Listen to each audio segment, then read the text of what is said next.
He threw me a fake anniversary party just to serve divorce papers. I wanted an audience, he laughed. I smiled, took out a silk-wrapped box, and asked his mother to open it. She froze, stared at him, and walked out in silence. He never followed. The divorce papers hit my chest like a slap. "Surprise, sweetheart," Jake whispered in my ear, his breath hot against my neck as 300 guests watched us from below. The spotlight burned my skin, but not as much as his words. I wanted an audience for this. My hands didn't shake as I took the manila envelope. They should have. Any normal wife would have crumbled right there on that ridiculous stage he'd built in the middle of our anniversary party. But I wasn't any normal wife anymore. "You planned this," I said quietly, my voice steady despite the roar of blood in my ears. "Before we continue, I want to thank you for joining me in sharing these stories of women who refuse to be victims. If you believe that truth and justice should prevail over lies and manipulation, please consider subscribing. It's free and helps us reach more women who need to hear this. Now let's see how this unfolds." His smile was pure venom wrapped in expensive veneers. Every last detail. The flowers, the champagne, the guest list, even that dress you're wearing. Midnight blue, wasn't it? Because I told you once it made your eyes unforgettable. He chuckled, the sound making my skin crawl. "I wanted you to look perfect when I destroyed you." The crowd below us was a sea of open mouths and raised phones. Someone gasped. A champagne glass shattered against marble. But all I could hear was Jake's confession echoing in my head. He'd orchestrated this entire night just to humiliate me in front of everyone we knew. 5 years, I breathed, staring at the envelope in my hands. 5 years of marriage, and this is how you end it? This is how you end things with style, Brooke. With an audience. With impact. He straightened his bow tie like he'd just delivered the performance of his life. "People will talk about this for years." That's when I saw her. Melissa Cartwright stood near the back wall, trying to blend into the shadows between 2 marble columns. But that red hair of hers caught every light in the room like a flame. She was biting her lower lip, her green eyes fixed on Jake with the kind of worship that made me want to vomit. He knew. She'd known this was coming. "How long?" I asked, still holding those papers. "How long what? How long have you been planning to serve me divorce papers at our anniversary party? How long have you been sleeping with your marketing director? How long have you been lying to my face every single day?" Jake's confident mask slipped for just a second. Just long enough for me to see the real him underneath. Petty, cruel, and so pathetically insecure that he needed to destroy his wife in public to feel powerful. "Does it matter?" He shrugged, already turning away from me. "You'll sign them either way. Your lawyer will call my lawyer. We'll split everything down the middle, and you'll disappear quietly like the good little wife you've always been." That's what he thought. That I'd take this humiliation and slink away into the shadows. That I'd let him have his moment of triumph and fade into obscurity while he rode off into the sunset with his young mistress. But Jake had made one critical error in his grand plan. He'd assumed I was the same naive woman who'd married him 5 years ago. The same trusting wife who'd believed his lies about working late, about business trips, about loving me. He thought I'd been sitting at home, oblivious and helpless, while he built his exit strategy. What he didn't know was that I'd been building my own. The blood type discrepancy had been an accident. A simple mistake during his routine physical that sent me spiraling down a rabbit hole I never expected to find. When Jake's medical records showed he was O negative, but both his parents were A positive, my world tilted sideways. Basic genetics had taught me that was impossible. So I'd hired Marcus Chin, the best private investigator money could buy. I'd used Jake's own money to fund the search that would eventually destroy him. The irony was delicious. Marcus had found everything. The forged birth certificate. The altered hospital records. The hushed-up scandal from 30 years ago when Jennifer Mitchell had an affair with her husband's business partner. The DNA test that proved Jake wasn't Robert Mitchell's son, and therefore had no legal claim to the Mitchell family fortune. Jake had built his entire identity on a lie. His name, his inheritance, his place in society, all of it was stolen. And now I was going to take it all away. I reached into my evening bag, my fingers finding the silk-wrapped box I'd placed there hours earlier. The box that contained photocopies of every document Marcus had uncovered, along with a handwritten letter I'd discovered in Jennifer's personal effects when she was hospitalized last month. A letter she'd written to her husband, confessing everything. A letter she'd never had the courage to send. "You're right, Jake," I said, my voice carrying clearly in the stunned silence of the ballroom. "People will talk about this for years."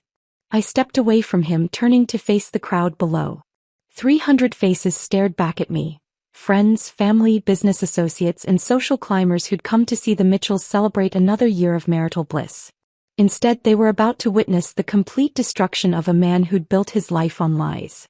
"But first," I continued, walking down the stage steps with my head held high, "I have a gift of my own to share." I made my way through the parted crowd, ignoring the whispers and stares, until I reached the front row where Jennifer Mitchell sat frozen in her chair. Jake's mother looked like she'd seen a ghost, probably because she had. The ghost of her past had finally come to collect. "Jennifer," I said softly, extending the silk-wrapped box toward her with a smile that felt like broken glass. "Would you mind opening this for me? I think you'll recognize the contents." Her face went white as fresh snow. Her hands trembled as she reached for the box, and I could see the exact moment she realized what was inside. Behind me, Jake's voice cracked like a whip. "Brooke, what the hell do you think you're—" "Shut up, Jake," I said without turning around.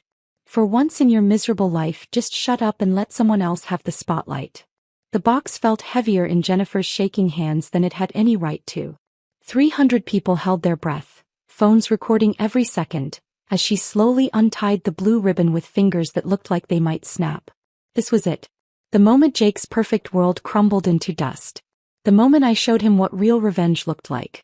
Jennifer's fingers moved like they were made of glass, each motion threatening to shatter. The silk ribbon fell away and she stared at the contents as if they might bite her. Inside the box lay a single folded letter, yellowed with age and worn from handling. Her handwriting. Her words.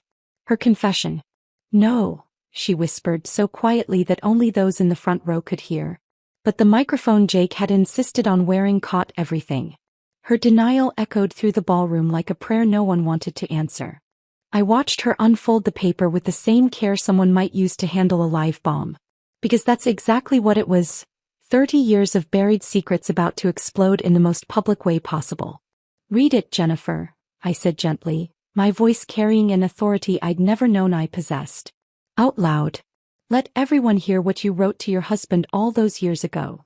She looked up at me with eyes that held decades of fear. "Please, Brooke. Not like this. Not in front of everyone." "Like what?" Jake's voice cut through the silence, sharp with irritation.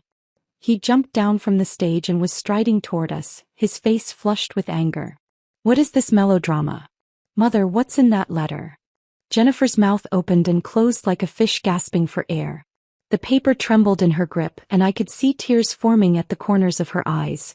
Tears she'd probably been holding back for 3 decades.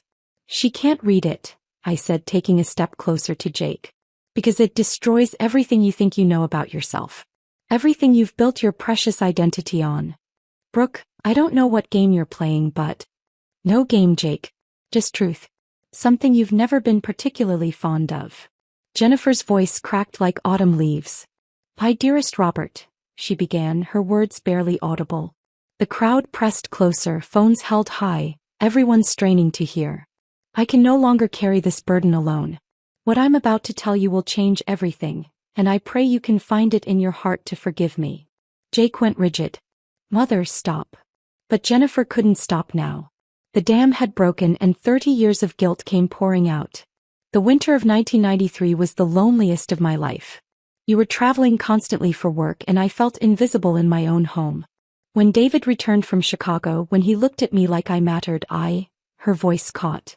"I made a choice that haunts me every day." The name hit Jake like a physical blow. David Patterson. His father's former business partner, the man who'd been like an uncle to him growing up. The man who'd mysteriously moved to California when Jake was 5 and never spoke to the family again. "You had an affair," Jake said flatly, his lawyer's brain already connecting dots he didn't want to see. Jennifer nodded, tears streaming down her cheeks now. "For 3 months. 3 months of feeling alive again, of feeling wanted. And then," she pressed her hand to her mouth, fighting back a sob. "Then I discovered I was pregnant." The ballroom had gone silent except for the soft whir of phone cameras and the distant sound of someone's nervous breathing. 300 people watching a family implode in real time. You told Daddy the baby was his, Jake said, his voice hollow. I was terrified, Jennifer continued reading, her voice growing stronger with each word. The timing was close enough. Robert had been home for a weekend in February. I convinced myself it could be his child. I wanted it to be his child. Jake's face had gone pale as marble. But you knew it wasn't. The doctor who delivered you, Jennifer whispered, looking directly at her son. Dr. Harrison. He was David's cousin. He knew about the affair. David had confided in him when he was struggling with the guilt. When you were born, when he ran the blood tests. She swallowed hard. He came to me privately. Told me the results proved you weren't Robert's son. So you bribed him, I said, filling in the blanks I'd pieced together from the private investigator's report. You paid him to falsify the records. Jennifer nodded miserably. $50,000. Money I'd inherited from my grandmother.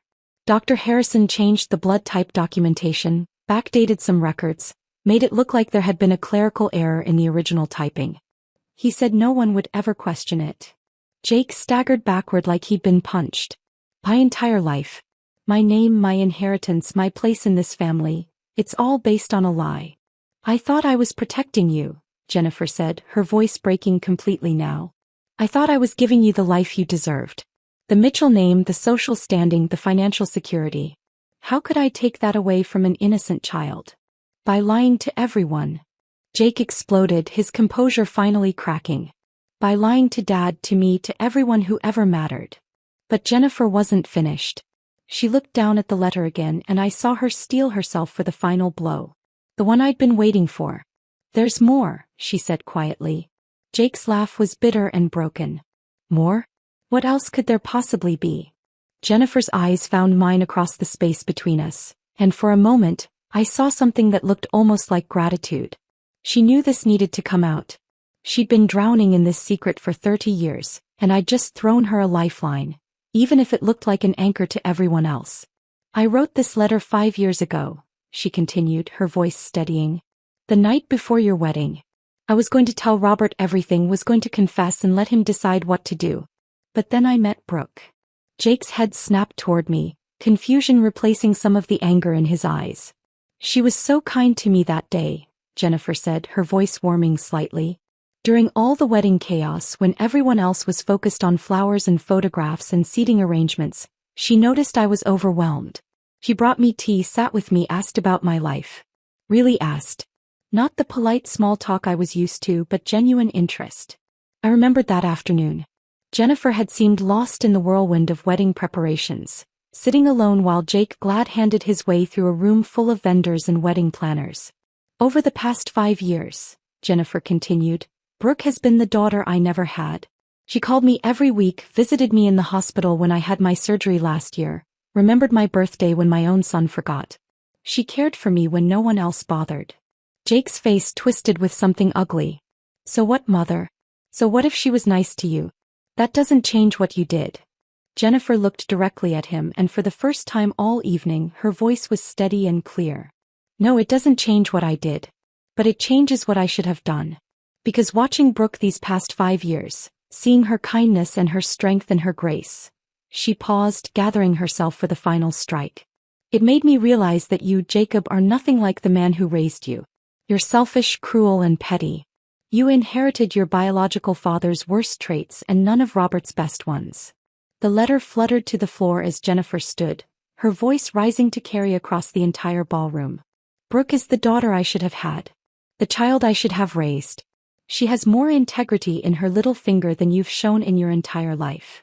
Jake stood frozen, his mouth hanging open, as 300 people absorbed the complete destruction of everything he'd thought he knew about himself. And I smiled. The silence that followed Jennifer's declaration lasted exactly 3 seconds. Then the ballroom erupted. Not with applause or gasps this time, but with something far more dangerous. The low electric buzz of 300 people processing scandal in real time. Conversations sparked like wildfire, spreading from cluster to cluster as the reality of what they'd just witnessed sank in. Did she just say? Not his real father. 30 years of lies. Illegitimate heir. The whispers grew louder, bolder. I watched faces transform as the implications hit them one by one. These weren't just party guests anymore. They were witnesses to the complete destruction of one of the city's most prominent families. Margaret Whitmore, who'd greeted me so warmly an hour ago, now stared at Jake like he was a stranger who'd wandered into her living room. Her perfectly applied lipstick had left a red stain on her champagne flute, forgotten in her shock. "This can't be real," someone muttered behind me. "The Mitchells are founding members of the country club. They've been pillars of this community for generations." "Apparently not," came the sharp reply. "Apparently they've been living a complete fraud." Jake stood frozen in the center of it all, his face cycling through emotions faster than I could track them. Denial, rage, humiliation, desperation, each one flickering across his features before being replaced by the next. His perfect hair was disheveled now, his bow tie askew. The golden boy facade was cracking in real time. But it was the shift in the crowd that truly fascinated me. These people had fawned over Jake for years, eager to bask in the reflected glory of his inherited wealth and social standing. Now they looked at him like he'd personally betrayed each one of them. Because in a way he had. Richard Blackstone, Jake's biggest business client, was already heading for the exit. His wife followed close behind, her heels clicking urgently against the marble floor. They didn't even glance back. In their world, association with scandal was almost as damaging as the scandal itself. "Jake." Richard's voice boomed across the ballroom before he reached the door. "We'll need to discuss our contract terms first thing Monday morning." Everyone heard the subtext. The Blackstone account, worth nearly $2 million annually, was about to disappear. Near the far wall, I spotted the cluster of Jake's fraternity brothers from Yale.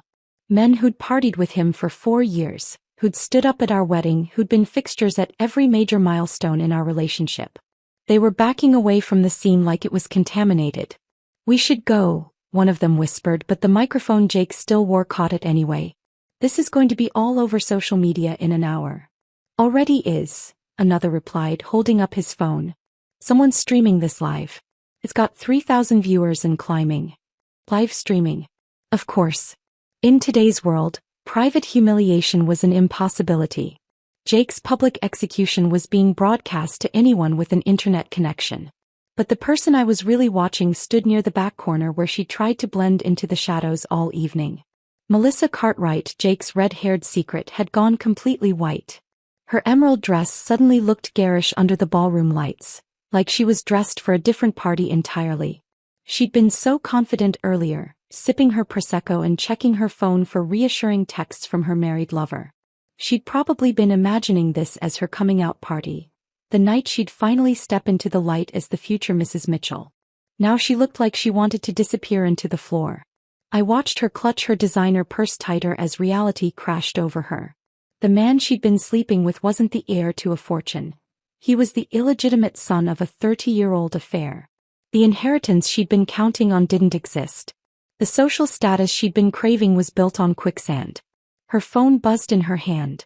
Probably a text from her roommate or sister asking if she was really at that party everyone was talking about online.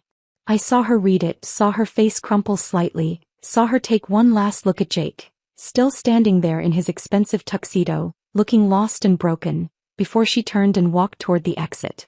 She didn't run. That would have drawn attention.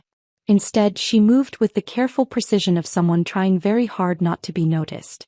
Head down, shoulders squared, handbag pressed against her side like armor. But I noticed.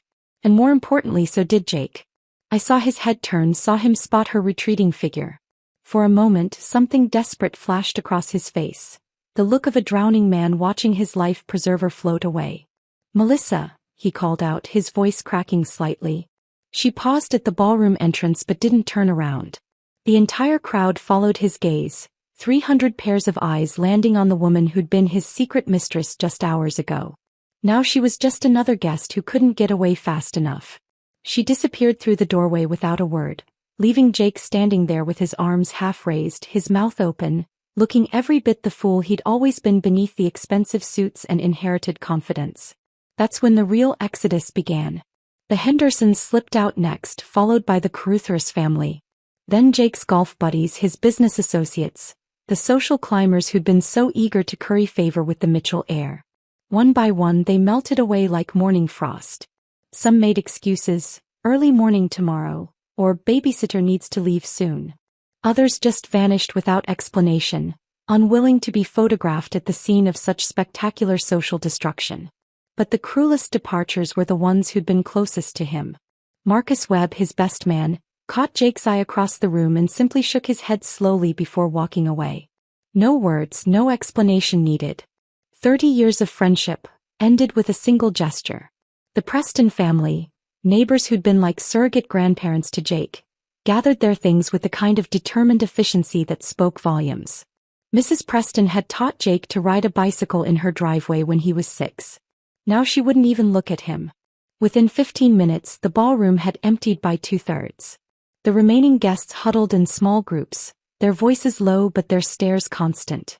They weren't staying out of loyalty, they were staying for the show, waiting to see how much lower Jake could fall. Through it all, I remained perfectly still. I didn't gloat or make speeches or demand attention. I simply stood there watching the man who'd tried to humiliate me discover what real humiliation felt like. The champagne in my glass had gone flat, but I took a sip anyway. Tasted like victory.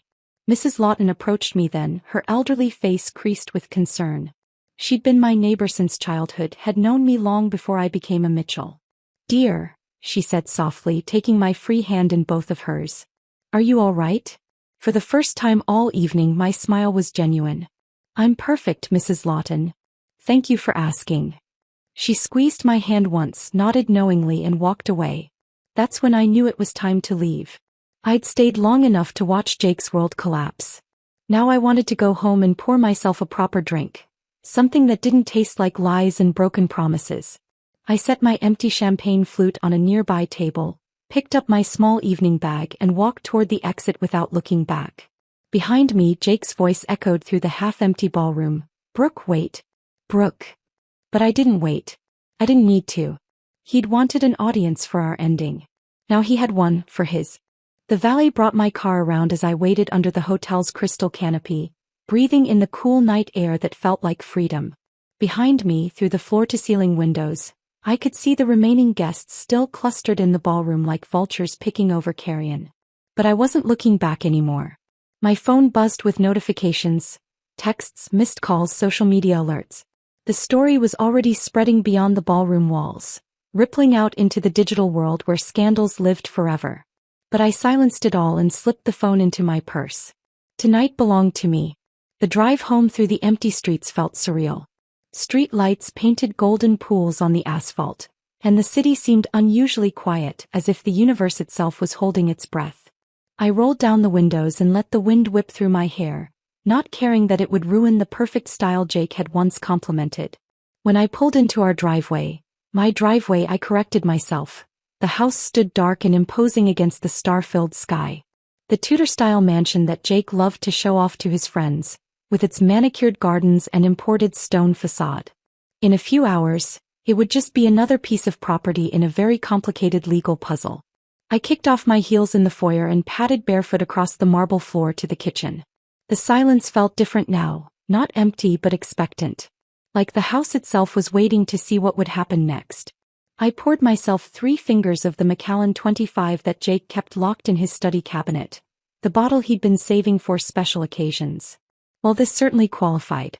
The whiskey burned beautifully as I wandered into the living room and settled into the leather chair that faced the window overlooking the garden. Outside, the security lights cast everything in stark black and white, making the world look like an old movie. My phone rang. Jake's ringtone. I let it go to voicemail. It rang again immediately. And again. By the 4th call, curiosity got the better of me. I answered without saying hello. "Brooke, thank God." His voice was ragged, desperate. "Where are you? We need to talk." "This is insane. You can't possibly believe what my mother said tonight. She's been having memory issues. The doctors said stress can cause delusions." "Jake." My voice was calm as still water. "Stop. You have to listen to me. I know you're angry about the divorce papers, but we can work this out. We can go to counseling, we can..." "Where are you calling from?" The question seemed to throw him. "What? I'm still at the hotel. In the parking garage. Everyone's gone, Brooke. Everyone. Even the staff won't look at me." I took another sip of his expensive whiskey. "Good. Good? What do you mean good?" My entire life just imploded on live television. Do you have any idea what this means for me? For my career? For your inheritance? I finished softly. The silence stretched between us like a chasm. You knew, he whispered finally. You knew before tonight. I've known for months, Jake. About David Patterson. About the falsified medical records. About Dr. Harrison taking $50,000 to hide the truth. I paused, letting that sink in. About everything. How? Your blood work from the physical in March. Negative, remember? But both your parents are A positive. Even you should have learned enough basic biology to know that's impossible. I heard him exhale sharply, probably remembering the same moment I did, when he joked about being adopted because the blood types didn't match. If only he'd known how close to the truth he was. So you hired someone, he said, his voice flat now. You investigated my family. I investigated my husband. Because when someone you love starts acting like a stranger, you either accept the lies or you dig for the truth. I chose truth. And this was your revenge? Destroying me in public. I stood and walked to the window, watching the shadows dance across the lawn. No, Jake. This was justice. You wanted to humiliate me in front of everyone we knew. You wanted an audience for my destruction. So I gave you an audience for yours. But you could have just told me privately. We could have handled this quietly like civilized people. The laugh that escaped me was sharp as broken glass. Civilized? Like serving your wife divorce papers at your anniversary party? Like sleeping with your employee for 8 months while lying to my face every single day? Like planning to steal half of everything I've worked for while you run off with a woman who's barely older than your college diplomas? He didn't answer. Couldn't answer.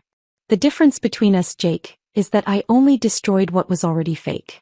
Your name, your inheritance, your reputation, none of it was ever real. You've been living someone else's life for 30 years. Brooke, please. I made mistakes, but you didn't make mistakes. You made choices. Every lie, every betrayal, every cruel decision, you chose all of it.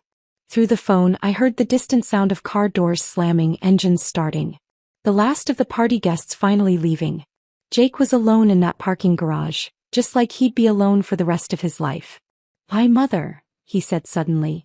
"You said you found that letter in her things. You violated her privacy, stole personal documents. I was bringing her fresh clothes when she was in the hospital, remember? The pneumonia scare in April? You were too busy with your marketing director to visit your own mother."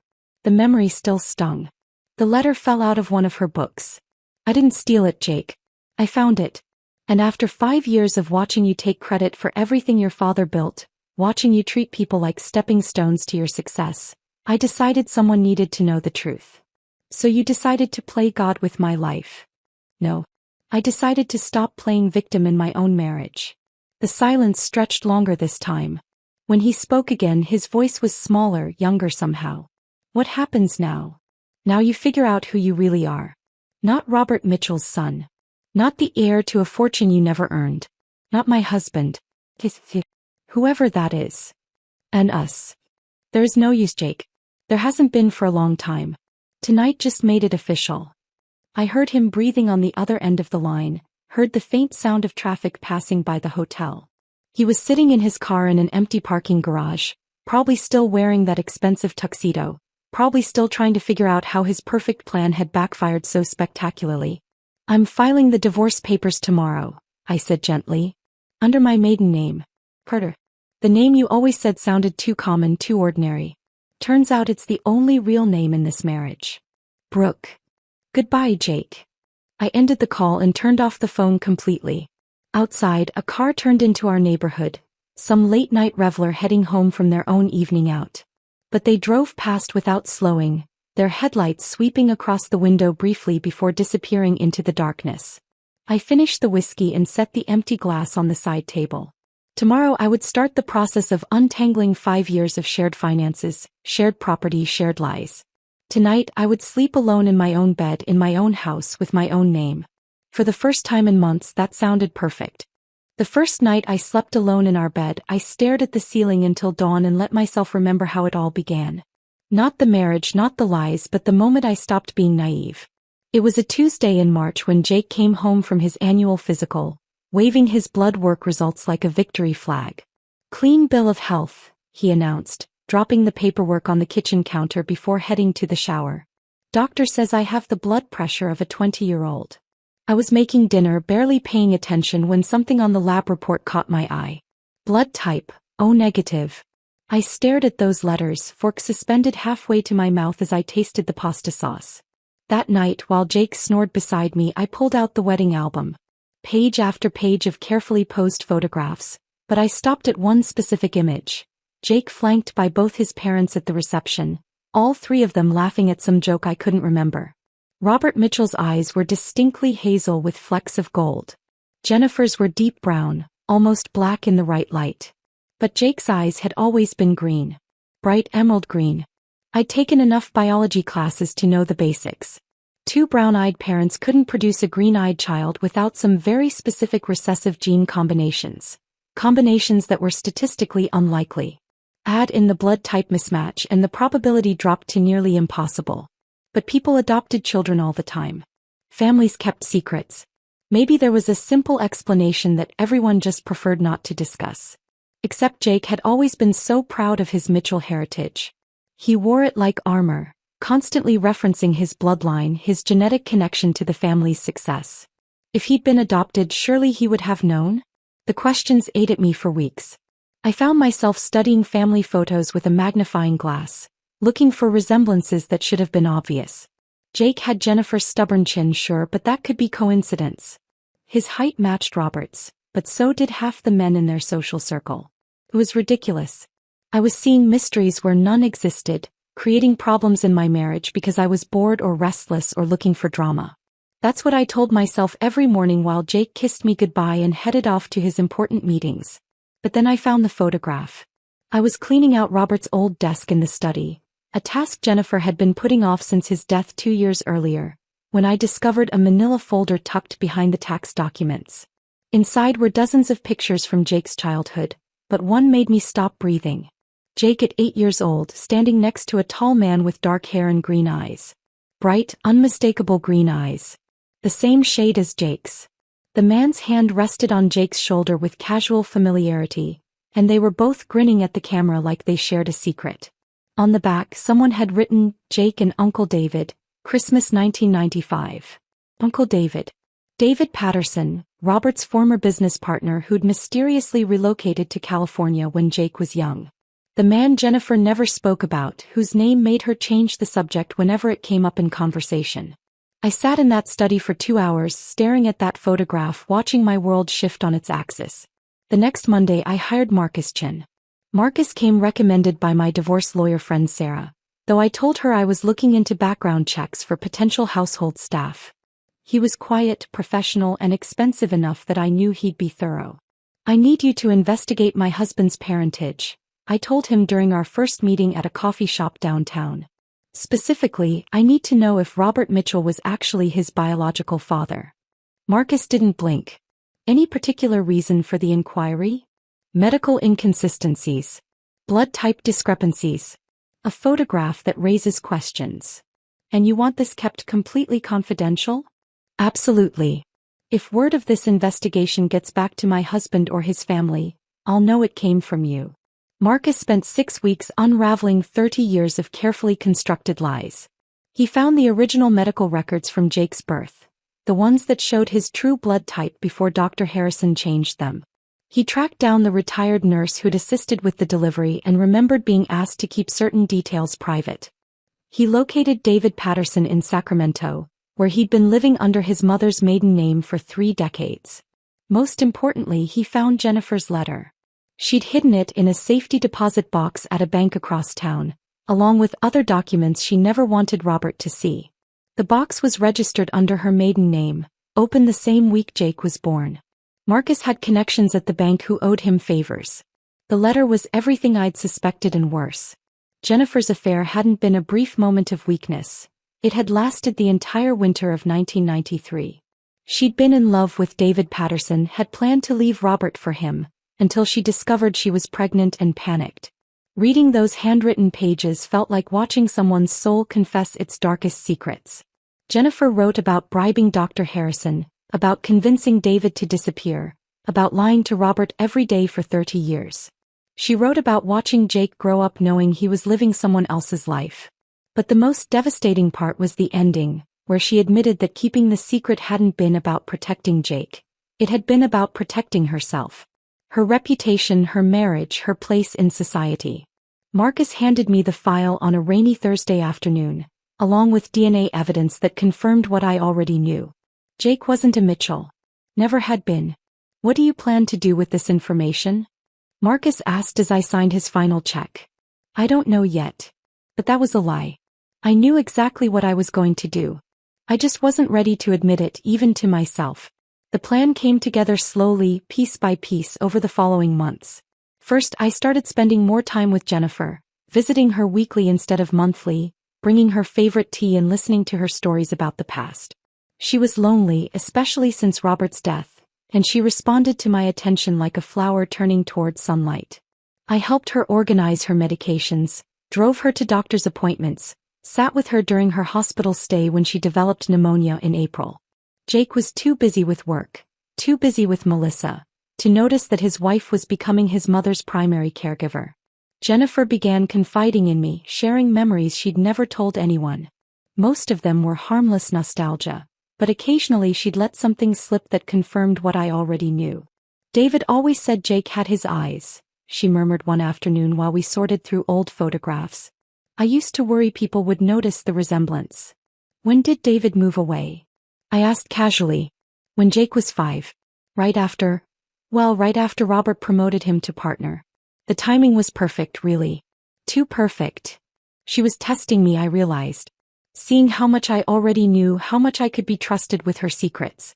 The breakthrough came during her recovery from the pneumonia. The pain medication made her drowsy and unguarded, and one evening while I was helping her change into fresh pajamas, she grabbed my wrist with surprising strength. He was never supposed to know, she whispered, her eyes unfocused but urgent. I promised David we'd take it to our graves. But watching you these past months, seeing how kind you are, how much you care, her voice broke. You're the daughter I should have raised. Not the son I lied about. That night, driving home from the hospital, I made my decision. Jake wanted to end our marriage with an audience? Fine. I'd give him the biggest audience he'd ever had. But the show wouldn't go according to his script. I let him plan the anniversary party, let him choose the venue and the guest list and the menu. I smiled and nodded when he showed me the invitation designs, acted surprised when he insisted on hiring professional photographers. I even helped him pick out his tuxedo. All the while I was planning my own surprise. The silk-wrapped box. The careful timing. The moment when Jennifer would have no choice but to reveal the truth she'd been hiding for 30 years. Jake thought he was orchestrating my destruction. Instead, he was building the stage for his own. 2 months later, I was standing knee-deep in a lake that had no name, watching minnows dart between my bare toes while coffee cooled in my favorite mug. The cottage I'd rented sat 50 yards behind me, weathered cedar shingles and a screen door that slammed with the most satisfying sound in the world. 1 bedroom. 1 bathroom. A kitchen the size of Jake's walk-in closet. A porch that faced east so I could watch the sun rise over water that belonged to no one and everyone. The exact opposite of everything my old life had been. I'd found this place on a Wednesday afternoon in late September, driving aimlessly through backroads after signing the final divorce papers. The realtor was a woman named Ruth who wore muddy hiking boots and didn't ask why I wanted to rent somewhere so remote. Previous tenant was a writer, she'd explained, showing me the interior with its pine walls and stone fireplace. Said the quiet helped her think. Course, some folks find this much quiet unsettling. It's perfect, I'd said before she'd finished the tour. That first morning, I'd woken up confused by the absence of sound. No traffic, no neighbors, no Jake's phone buzzing with important calls at 6 a.m. Just birds and water and wind through pine needles. I'd sat on the porch in my pajamas, drinking coffee that actually tasted like coffee instead of the expensive bitter blend Jake preferred, and cried. Not from sadness. From relief. The lavender plants arrived on a Friday, delivered by a teenager in a pickup truck who helped me dig holes in the sandy soil beside the porch steps. They like drainage, he'd said, showing me how deep to plant them. And they'll come back every year if you don't fuss with them too much. I liked that philosophy. Don't fuss with them too much. My phone had been silent for 3 weeks now, except for the occasional text from Sarah, my lawyer friend, updating me on legal proceedings. Jake had tried calling exactly 7 times in the first month. I'd counted. But I'd blocked his number after the 4th voicemail where he'd simply breathed into the phone for 30 seconds without saying a word.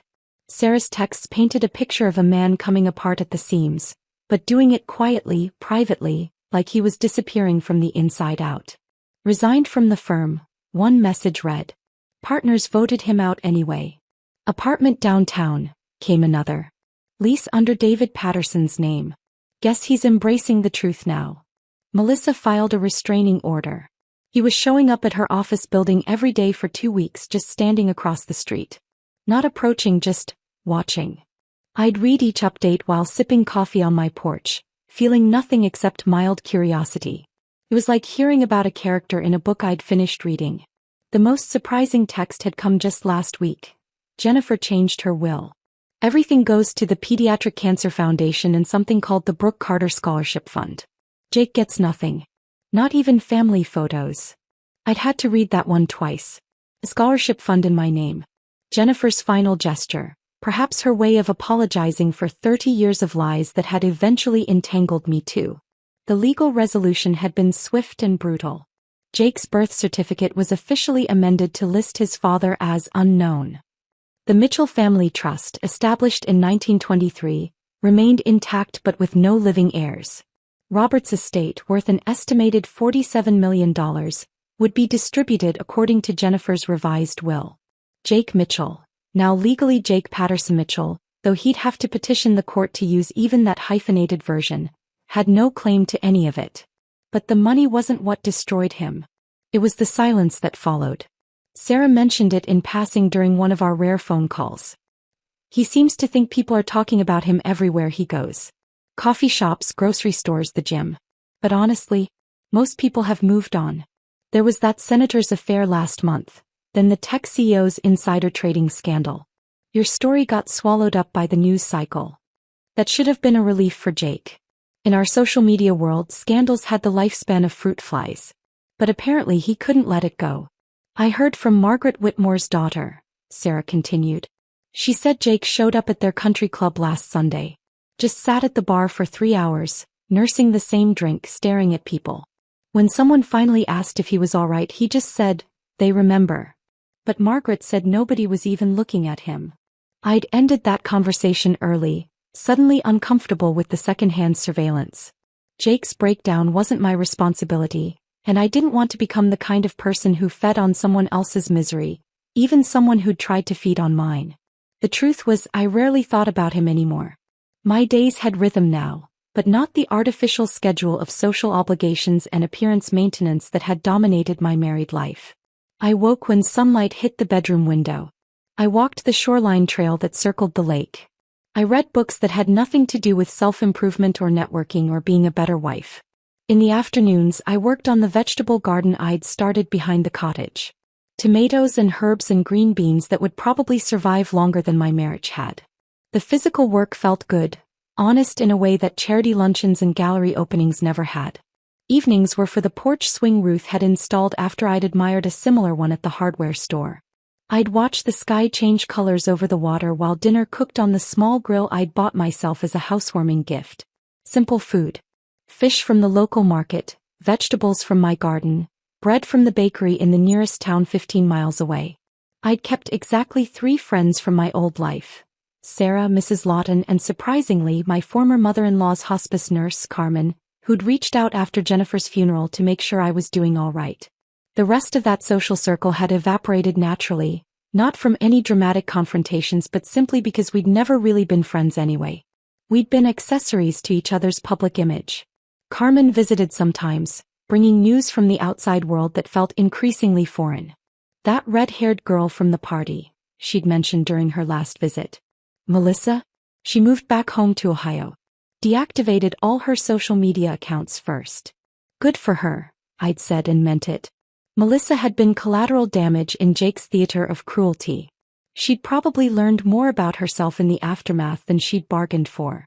And your ex-husband, Carmen had continued carefully, he's been asking people about you. Where you went, how you're doing. Nothing threatening, just curious. Like he can't understand why you disappeared so completely. I'd smiled then, really smiled for the first time in that conversation. That's because he never understood who I was in the first place. The cottage had no social media presence. No Instagram-worthy angles or Facebook check-ins. I'd deleted all my accounts the day after I'd moved in, and it had felt like cutting anchor chains. All those years of curating a perfect online life, of documenting experiences instead of actually having them. Jake would never understand that kind of contentment. His entire sense of self had been built on external validation, on being seen and recognized and envied.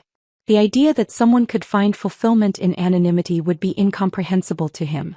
Which was exactly why my silence would torment him more than any revenge I could have planned. He'd wanted an audience for my humiliation.